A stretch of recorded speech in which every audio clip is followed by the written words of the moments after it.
गए तो आप बिना बुले आचार्य महासंघ जी को उनका दर्शन करना।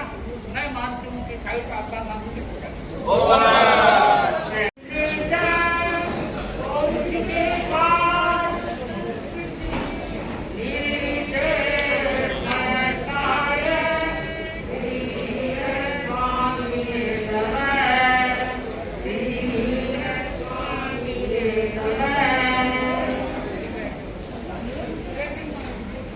ज्योति कुंज आराध्य देव के चरणों में वंदना।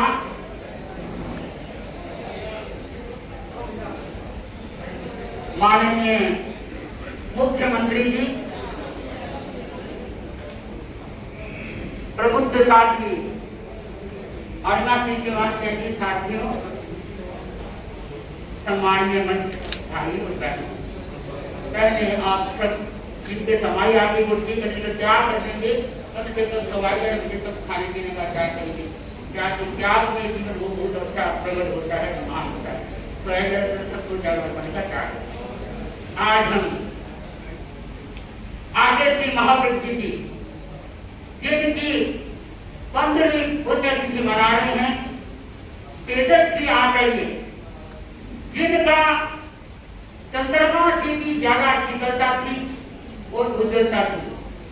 आचार्य महाप्रज्ञ एक ऐसे आचार्य थे जिनका व्यक्तित्व बहुआयामी था। आप अष्टम आचार्य श्रीकार्यों में से दीक्षा ग्रहण करके और आचार्य तुलसी के संरक्षण में रहे।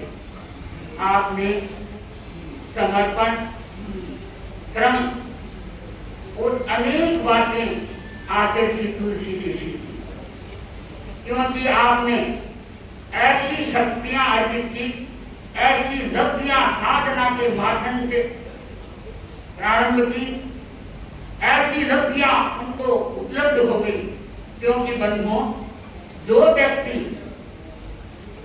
दुर्लभ चिंताओं जिनके चिंता में मस्तिष्क में होती है, वो व्यक्ति जो चाहे वो कर सकता है। आपने कभी सुना होगा कि हमारे भारत में 3 प्रकार की प्रसिद्धि ज्यादा कही जाती है कि काम, धेनु, कल्पवृक्ष और चिंतामणि। ये जिन व्यक्ति के पास में हो जाती है, वो व्यक्ति जो चाहे वो कर सकता है।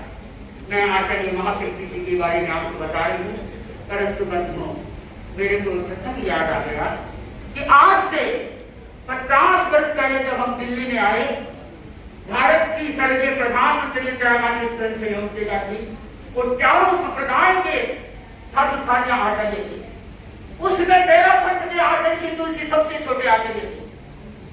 उस समय में मुनि लक्ष्मणी जो आज हम महाप्रज्ञ जी को याद करते हैं, वो लक्ष्मणी के रूप में थे। तो उस समय विपश्यना के बुद्ध के गोयंका जी ने लाखों लोगों के सामने कहा कि आचार्य तुलसी के पास 13 पंथ के अनुसार का और क्या है, एक संगठन, एक गुरु, एक आज्ञा, एक संस्कार।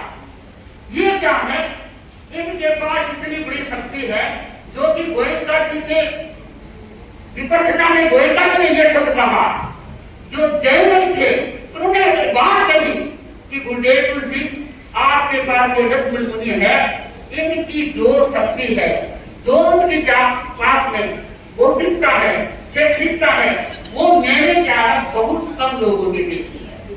बंधु, ये जो सुनते हैं हमारा सीना फूट जाता है। मैं आचार्य महाप्रज्ञ जी के बारे में क्या कहूँ बंधु, हमारा बेंगलोर चुनाव था तो हमारे भारत के राष्ट्रपति अब्दुल कलाम जी से हमारा मिलना हुआ, 40 मिनट हमारी बात हुई। उन्होंने एक बात कही, आचार्य महाप्रज्ञ जी के प्रति बहुत बात नहीं, एक बात का उल्लेख करना चाहती हूँ। उन्होंने कहा कि आचार्य महाप्रज्ञ एक ऐसे संत थे, अब से शक्ति के उदाहरण थे जो कि हम सुनते हैं आपके 13 पंथ में कि पहले आचार्य सूर्य है, तुलसी हुए है, तुलसी मैंने देखा है, बात की है, और वो कहते हैं खोज लेती है सुधा पाषाण में, खोज लेती है सुधा पाषाण में, जिंदगी टिकती नहीं चट्टान में, खोज लेती है सुधा पाषाण में, जिंदगी टिकती नहीं चट्टान में। कौन कहता है विश्व नहीं संसार में, कौन कहता है अरे तुलसी नहीं संसार में, कौन कहता है महाप्रज्ञ संसार में, देख लो दीक्षु को, देख लो महाप्रभु जी को, देख लो तुलसी को, महात्मा के अवतार में देख लो। अब 13 पंक्ति अनुशासता 9वें अधिशास्त्र आचार्य महासंघ जो उन्होंने 11 आचार्य श्री महात्मा जी जो उनके पास 10 आचार्य की संपदा प्राप्त है।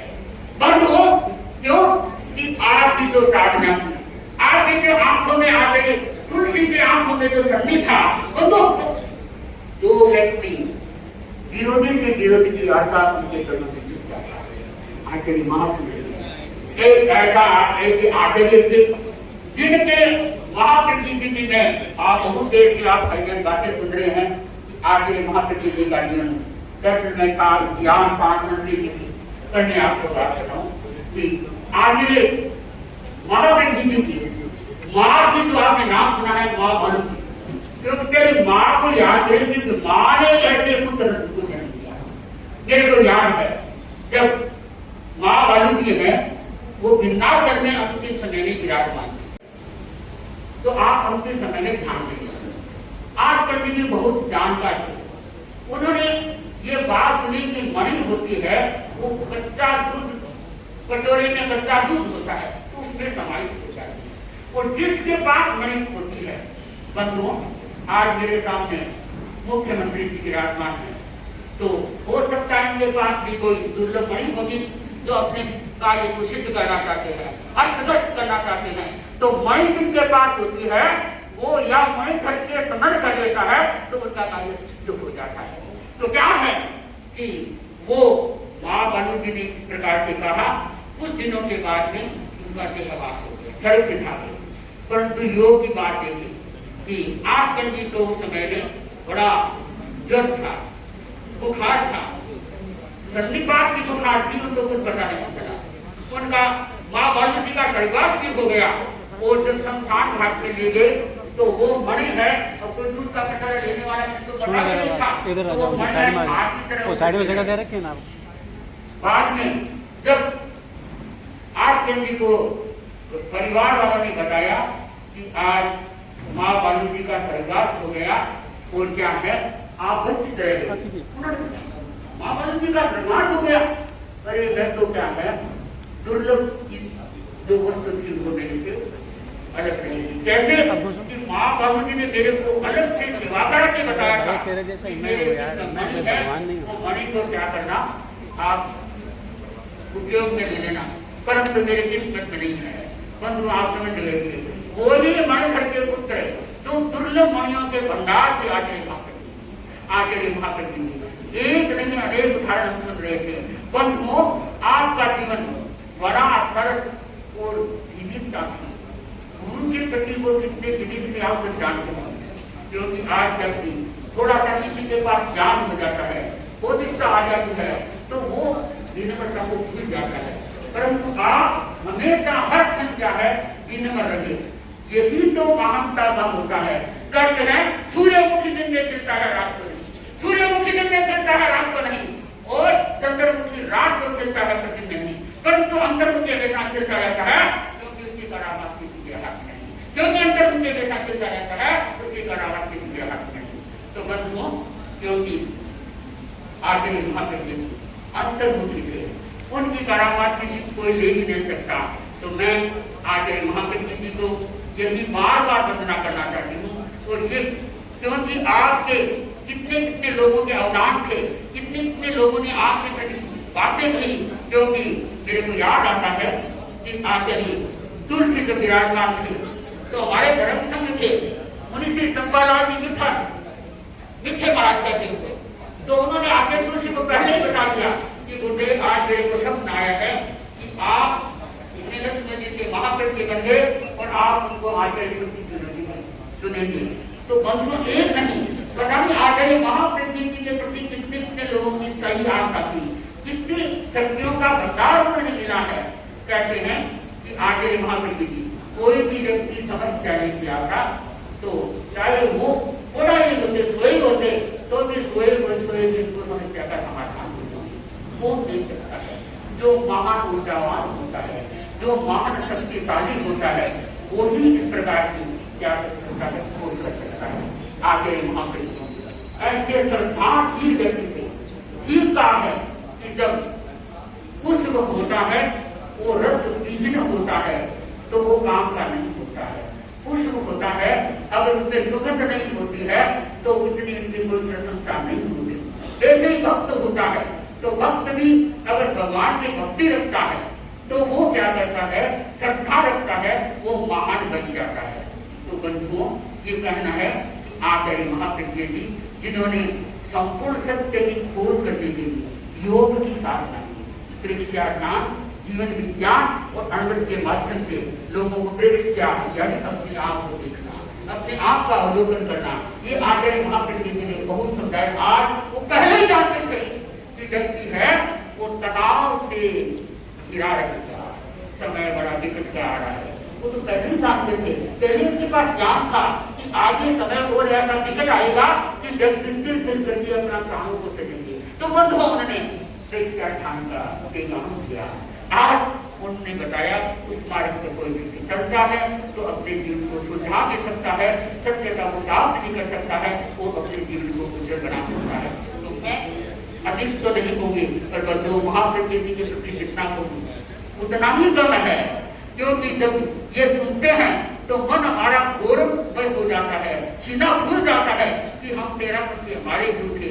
आज चाहे हिंदू है चाहे मुस्लिम है, वो भी लोग आचार्य महाप्रज्ञ की प्रशंसा करते हैं, वो भी चाहते हैं आचार्य महाप्रज्ञ जैसे थे। बंधु अपनी बात को पूरी करूं, जब हम सिरजल और गरीबगंज गए तो मुस्लिम भाई उन्होंने हमें से लो गए तो उन्होंने कहा कि आप कौन से पंथ के आपने बताया, आचार्य हाँ उन्होंने तो हमने दिल्ली में रहते थे तो दिल्ली में वो तो उनके पास तो बड़े बड़े नेता भी आते थे, बड़े बड़े बच्चे वो तो नेता के नेता थे, नेता से वो तो एक भगवान थे।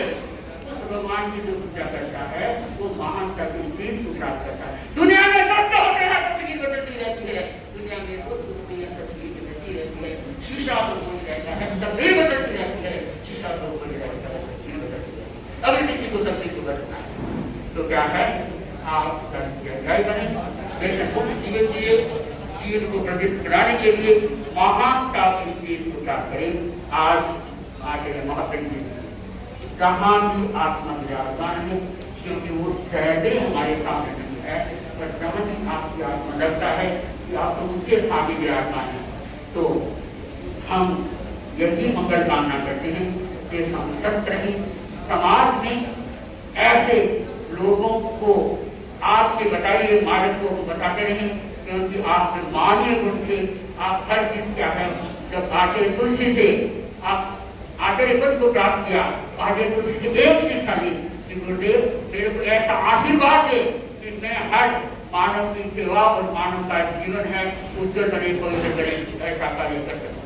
तो बंधुओं अंतिम समय तक उन्होंने लोगों को जो सदाचार मैत्री का काम कराया वो आज भी लोग याद करते हैं। तो मैं आचार्य महाप्रज्ञ जी की यही मंगल कामना करती हूँ कि आप कभी भी संघ का कुछ कर सके, वचन से तेजस्व को बढ़ा सके और जहाँ भी आपकी आत्मा है हमें सहयोग देती रहे, ऐसी हमारी मंगल कामना है, उनकी भावना है, महान भावना है। इसी भावना से और आगे